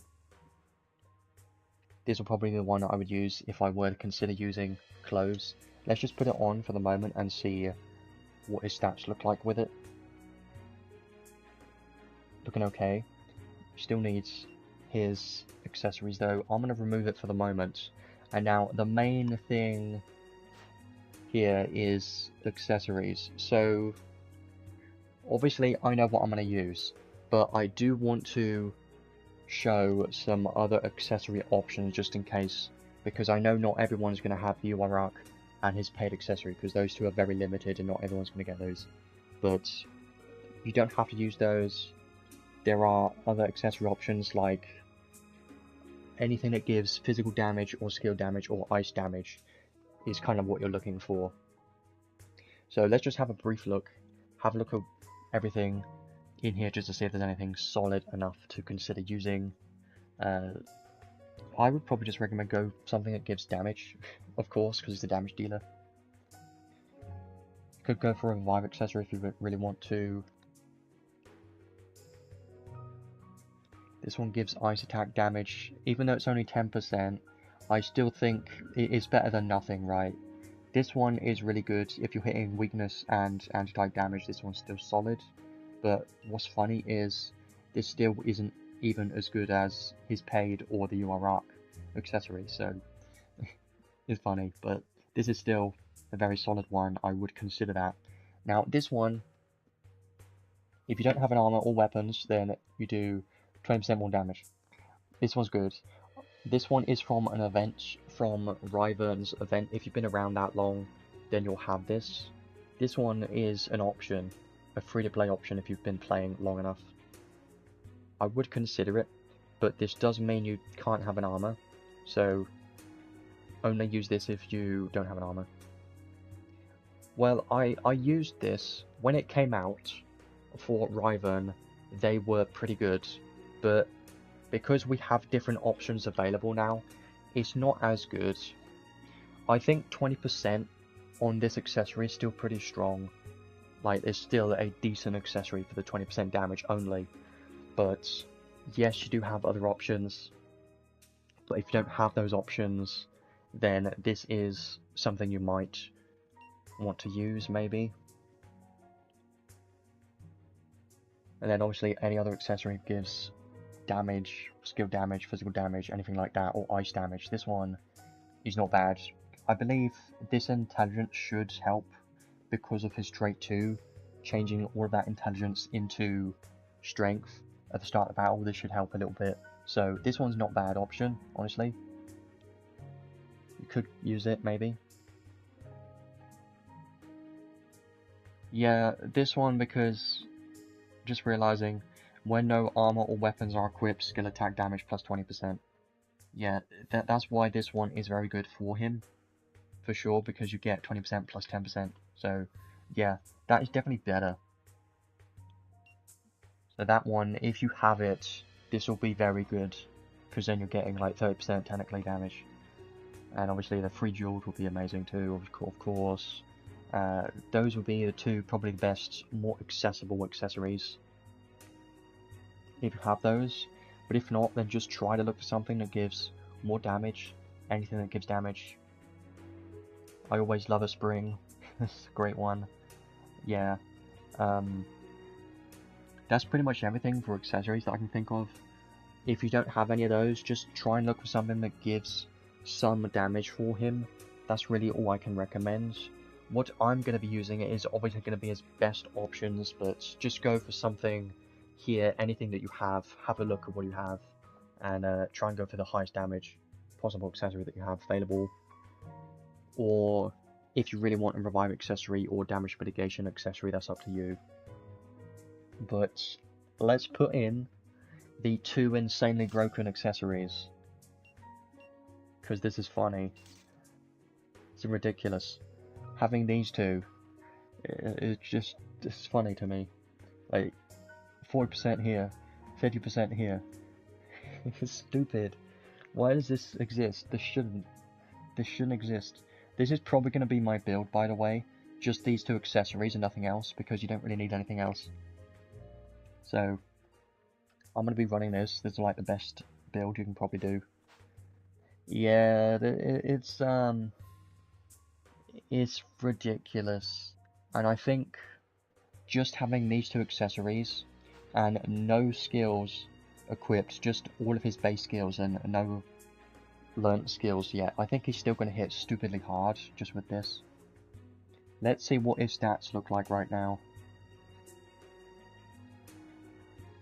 Okay, 2,800, 2,200, 22,000. I mean, not bad. Could be better though. It definitely will be. Let's awaken now. It's definitely make a difference.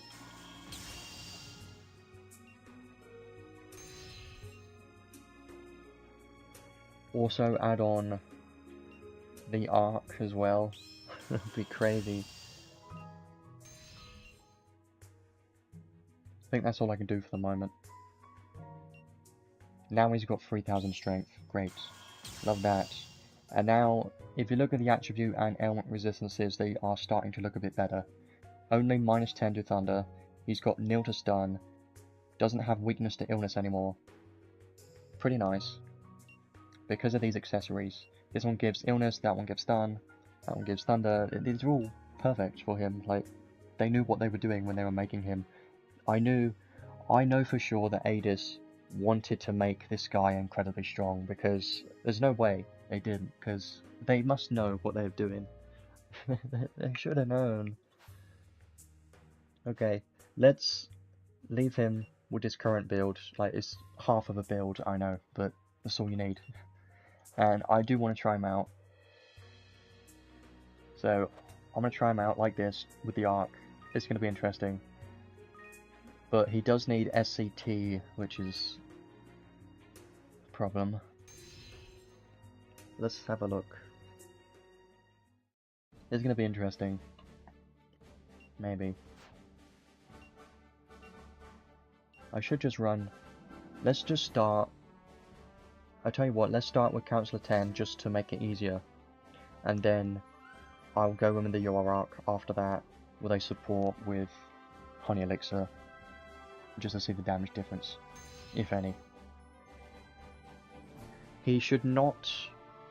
Actually, he might be hitting damage cap already. He might. There's a strong chance that he might hit damage cap already. I have a feeling he might, which will not surprise me because I expect that to happen. Well, his damage cap should be pretty good, right? Let's use this. So, base skill stocks are a bit interesting. I think every one of his skills has... No, wait. His skill 1 has 4 stocks. Skill 2 and 3 have 3 stocks. Because his paid accessory gives 1 more stock. Council of 10 gives 1 more stock. So, his skill stocks of his skill 1 are kind of low, which is interesting. I don't know why they did that. Maybe it's strong. Let's see. I really want to go. Go. Oh no. His damage. It's already too much. Oh, come on. Why is he hitting damage? I already know he's hitting... It's because he's got Slayer against these enemies. Oh, come on. This is barely even a showcase. This is... Okay. Well, that lasted 2 seconds. I should probably go against someone different. Yeah, because he has Soldier Slayer, those enemies stand no chance at all. I definitely need to find a different stage eventually, because this stage is just too easy now, isn't it? There was... maybe this one.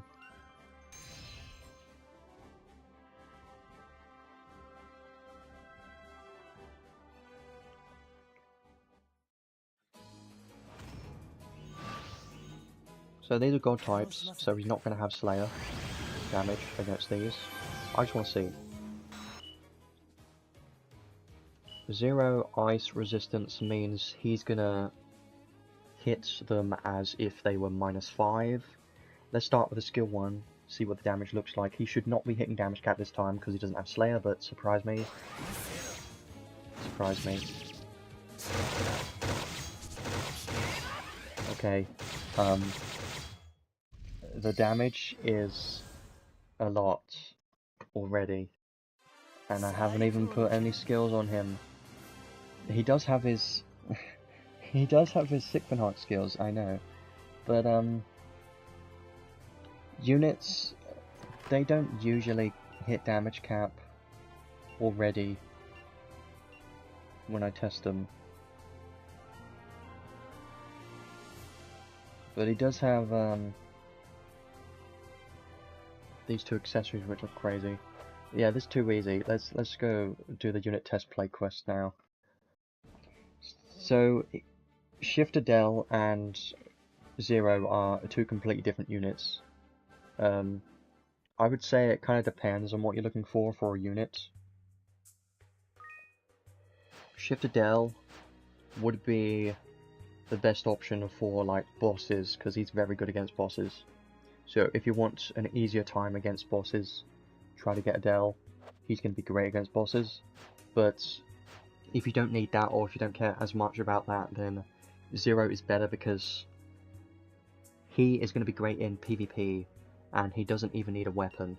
You just shove on 2 accessories and that's pretty much all he needs. So 0 is probably easier to build, but Shift Adele's better for PvE and bosses. It just really depends on what you want and what you think you need. But a completely new player would probably... I mean, you can't go wrong either way, honestly. Like, they're both good. It's hard to say at this point. But Shift Adele for bosses, pretty much. All I can say there. Because 0 is still going to be hitting very hard. Similar to Adele, like they're both going to hit very hard, but Adele's just going to perform better against bosses. That's just the main difference, I think. Yeah, they've got this guy fully built with cloves and Sick Hearts. And the arc. Let's try him out here. This will be interesting. I want to see his animations and everything. Start seeing how fast you can spam them and things. So his range of his skill 1 is kind of what I want to see, because it seemed pretty far. Let's go in the corner as far as we can. See if we can use a skill 1 from here.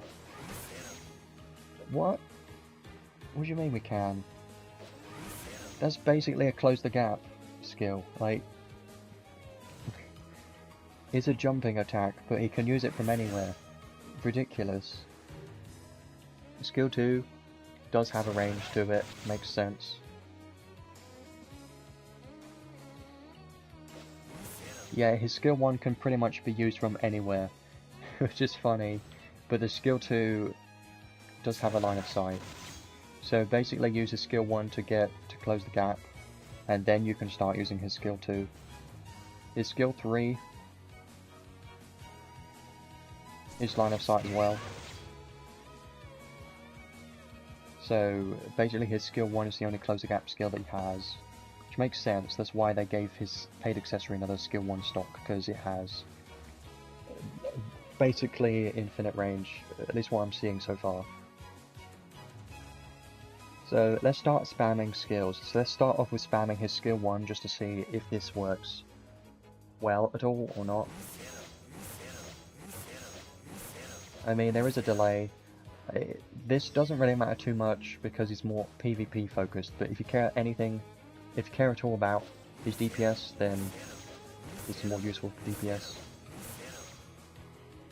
Nothing crazy there, but obviously the combo is going to be where it becomes more interesting, like skill 1 into a skill 2 is going to be pretty nice. Spamming skill 2.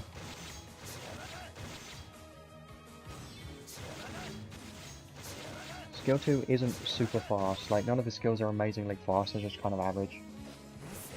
Skill 1's pretty fast, the initial hits are pretty fast. I was thinking maybe combo skill 1 and skill 2 together, see how that works.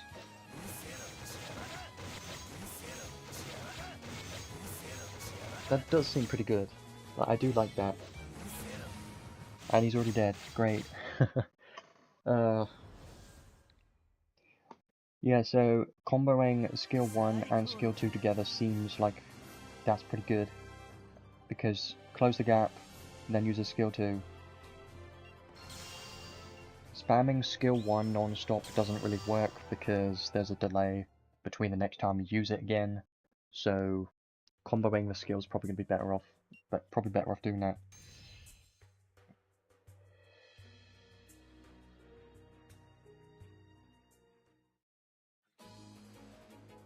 Try some more things though. Yeah, I do like it when skills chain together, that's quite fun. Those units are always fun. What about a skill 2 into a skill 1? Because I'm crazy. I mean, not really. Skill 1 into a skill 2 is still my favourite so far. Because it basically removes the delay.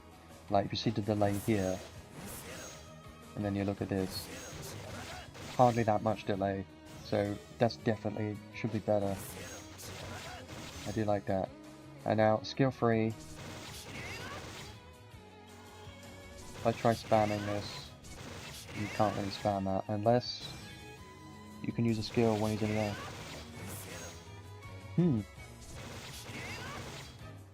Oh, kinda? Not really. Let's finish off with this. I do like this animation, his special looks pretty cool. It basically chucks the enemy in the air, kicks them out of existence, and out of the planet. Cool.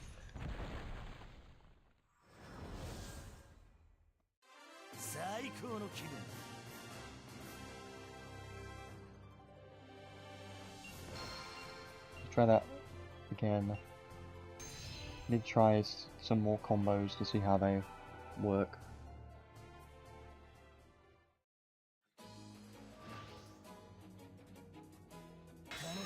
So, skill 3 into skill 2 is what I want to try.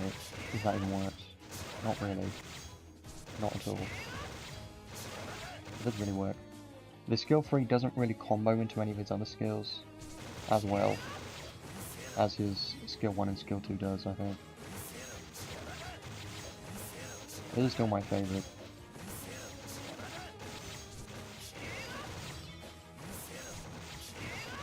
I hate it when I lose the combo, even though I'm spamming the button as fast as I can.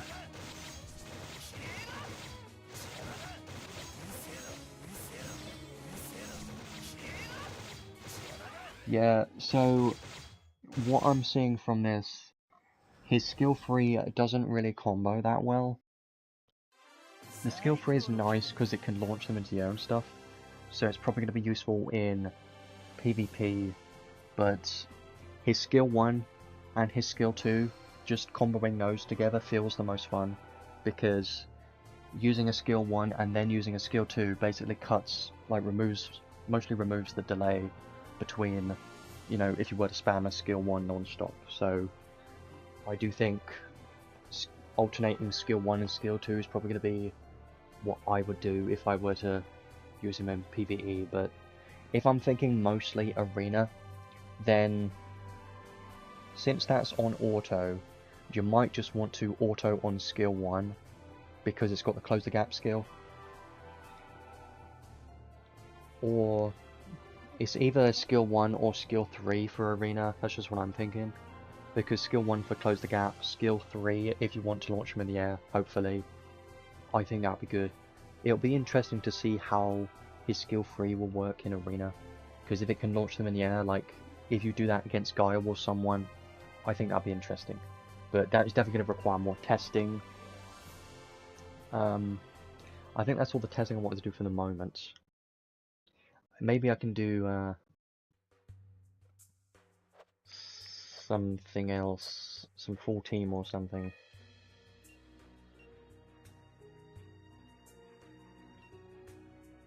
So for damage cap, if I'm looking at damage caps, that one's nice for damage caps, but this one,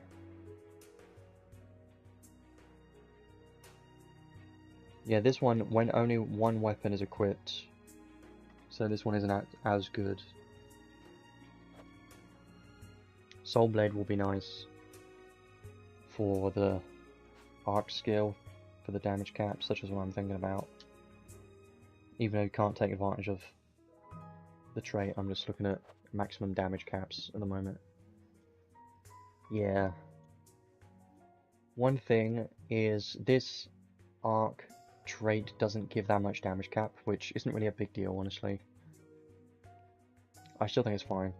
3000 damage cap when it's at max level is still alright, it's still something.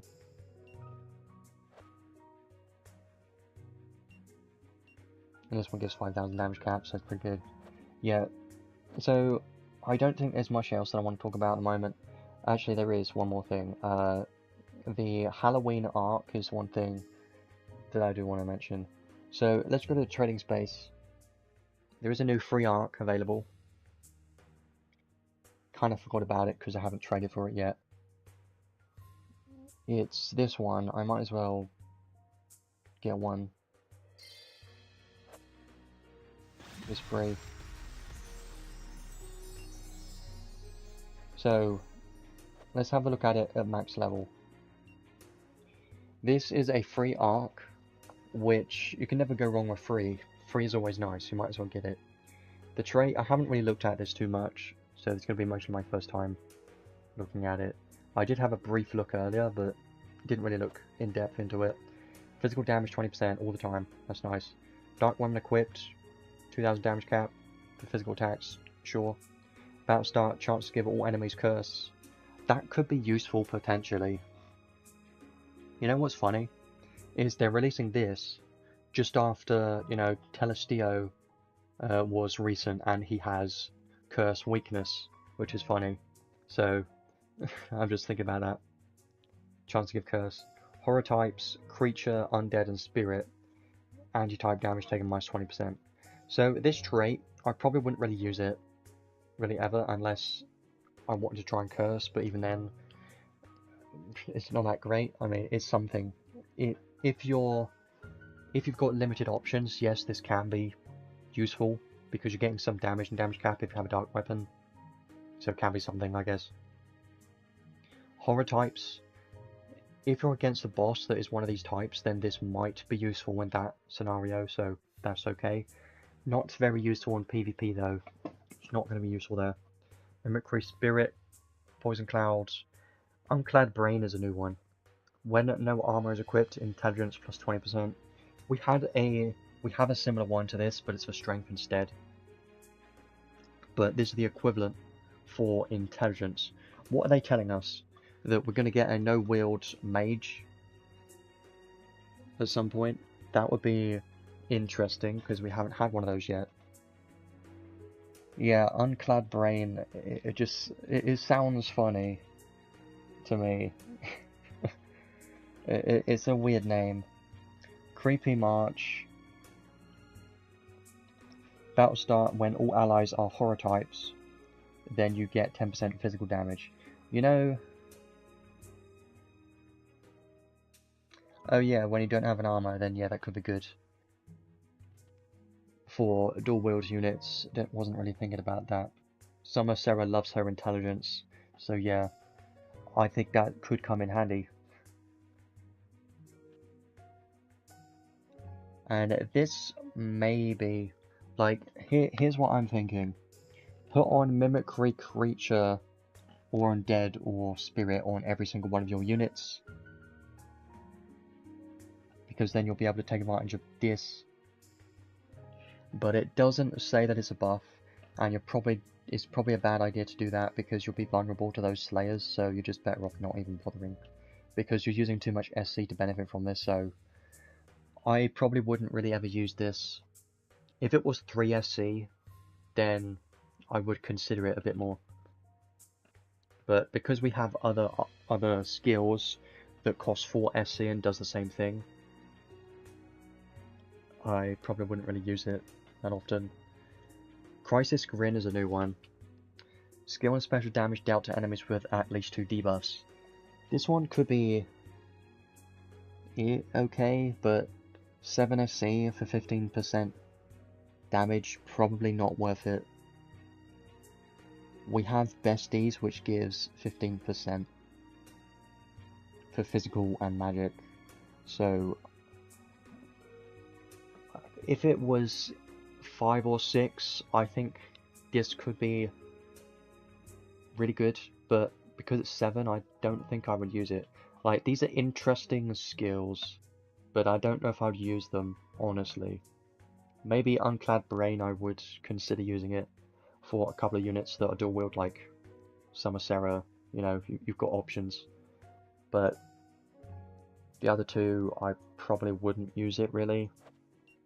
Archive Reward is a tombstone. That's funny. Miniature-sized tombstone, wow. Did a midget die? Probably. Damage taken from horror types, minus 12%. You know, it's not bad. I mean, if you're up against a boss that is one of those types and hits very hard, this could help in that scenario, but that's just about it. In every other scenario, it's probably just... It's more niche is the thing, so occasionally it could be useful, but in most cases you're probably not going to be using it. It gives some curse resistance too, which is nice, and 10 dark resistance, so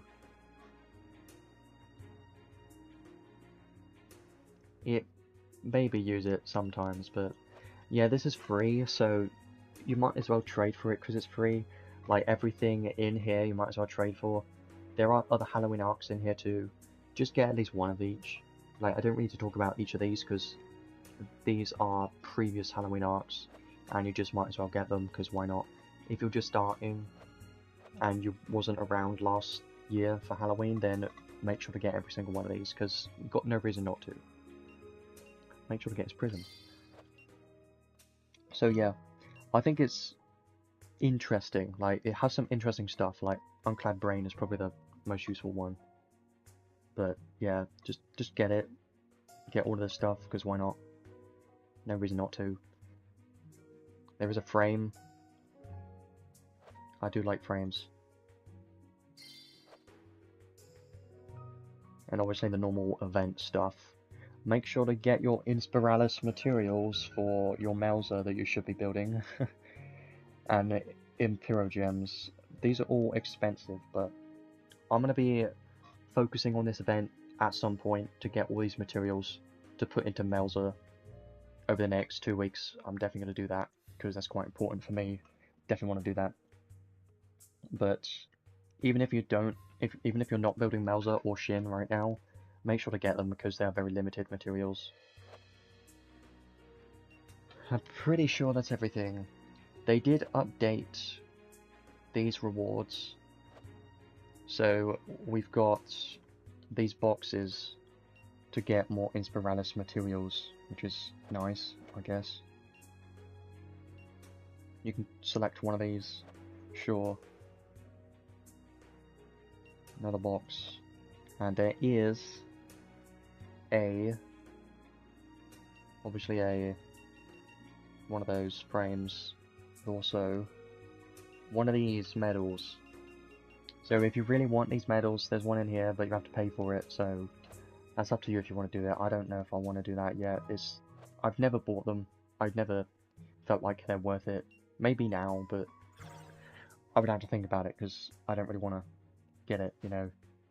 That's nice. So, I think that's everything I wanted to talk about for the moment. Again, there isn't as much that has been added in this update. It's just mostly this banner, new event, Halloween stuff. That's like the main thing, really.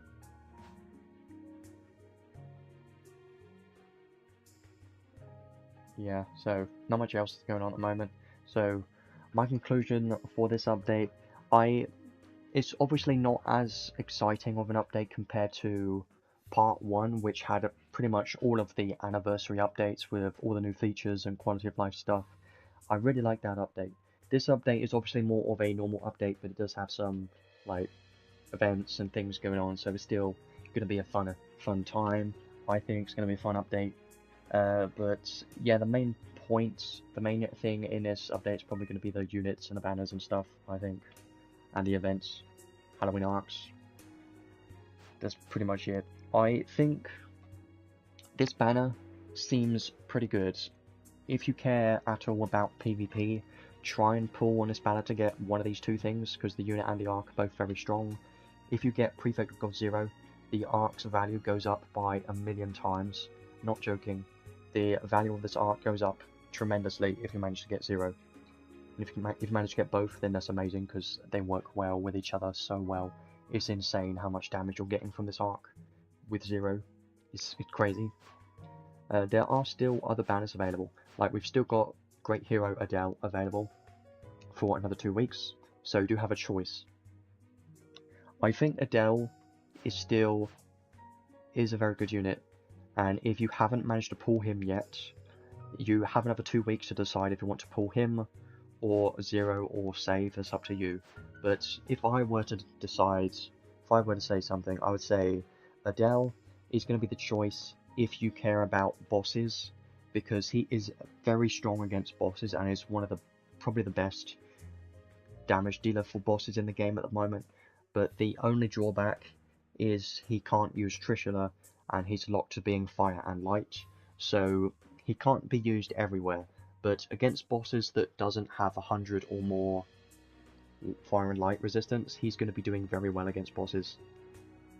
But he's very bad in PvP. No one uses him there because he just doesn't work there, because most of his kit is related to bosses and boss waves and stuff. But 0 is the complete opposite. So 0 can work still in PvE, but he doesn't really have much. Not a lot of his kit is aimed towards that. Like, he's got nothing at all that is aimed towards bosses. A lot of his kit is more aimed towards PvP for sure, like guards and stuff, and a lot of damage. He's going to be very good for PvP, 100%. Especially if you get his arc, it's going to be amazing for PvP. I can't imagine that he's going to be bad. Like, he should rate pretty highly on the tier list, because his PvP potential on paper sounds incredible.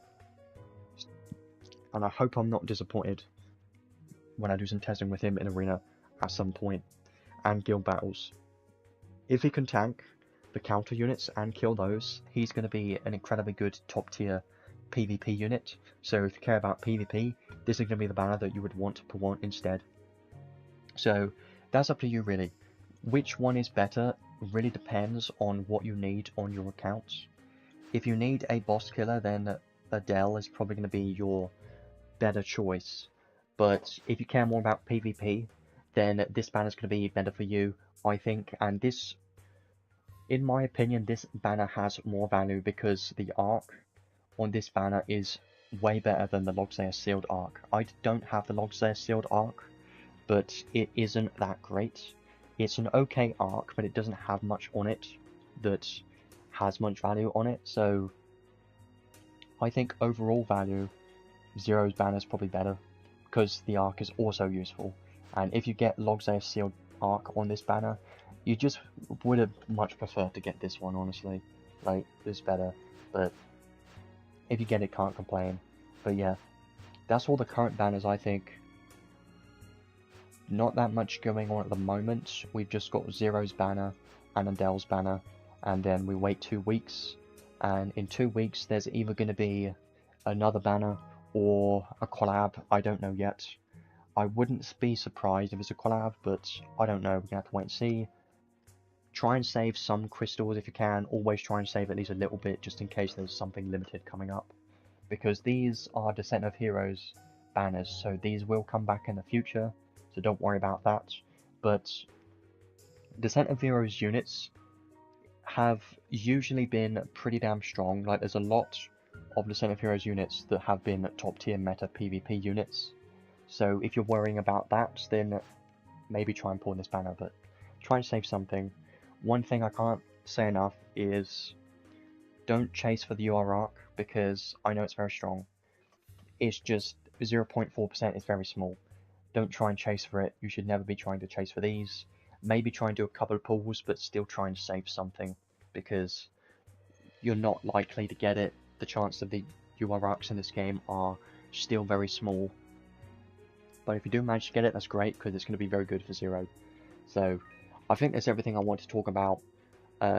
Zero has some great potential, and I'm looking forward to trying him out in Arena very soon. I'm definitely going to build him as soon as I can, because I think he could be incredibly strong. His accessories and the UR arc, all of that together, it just sounds like that's a hell of a lot of damage. It just sounds very good. And if you add on like counter shields, hopefully he should be able to tank a few counters before dying, hopefully. And if he can tank a couple of hits, then he should be pretty damn strong in PvP for sure. And getting more SC on him is going to be great, because even more damage. And then you've got the skills like empty-handed skills, you've got the empty-handed collab skill, and then you've got the fist boost skills. Let me just show you that. I managed to get this arc today, literally. This one has fist high boost, and Zero does not have this skill. So if you have this arc, then you can use this. When you have no weapon, then you get 30% more damage for 5 SC. It's amazing. I don't know why it's 5 SC, that's way too cheap. But yeah, this arc, fist high boost on Zero, is even more damage. So yes, if you want to reach Zero's maximum potential, it's going to take a lot, because you need multiple different arcs, and his paid accessory and his UR arc. It's kind of difficult, but I'm assuming if you get everything, he should be pretty damn strong for PvP, 100%. But if you don't care about PvP whatsoever, then you can easily skip his paid accessory and the UR arc, because those stuff are only more useful in PvP content for the maximum damage, for sure. But if you don't care about the damage, then you won't need it for PvE content, because his damage is going to be just fine for that. So I think that's everything I want to talk about for the moment. Definitely a very exciting unit. The only reason I didn't do summons in the stream today was because I was just super worried about the arc, and I just want to get it over and done with, because the UR arc is just something I really wanted. But we'll go back to normal in 2 weeks. I think that's everything. The poll is still going on. Make sure to vote for Lilahar. I've already voted for Lilahar. Just vote for Lilahar, because she's the better choice. Don't vote for Kyle, because he's boring. I'm still going to say that. If it's Kyle, I'm going to be very disappointed in you, for sure. But I'll leave that there for today. I'll be adding the timestamps in a moment, and hopefully you have good luck on this banner, because Zero with his UR arc is going to be something that a lot of people are going to want to have, because he's going to be quite strong in PvP, and potentially guild battles too. That's going to be quite interesting to see how he performs there. His accessories being incredibly strong just makes me think his damage is going to be pretty crazy, but really going to be down to testing. So I'll leave that there for the day. Don't think there's anything else I need to talk about. Good thing we've been here for at least 2 hours. I didn't think we would be here for 2 hours, but I guess that's how it is. So I guess I'll see everyone in 2 weeks.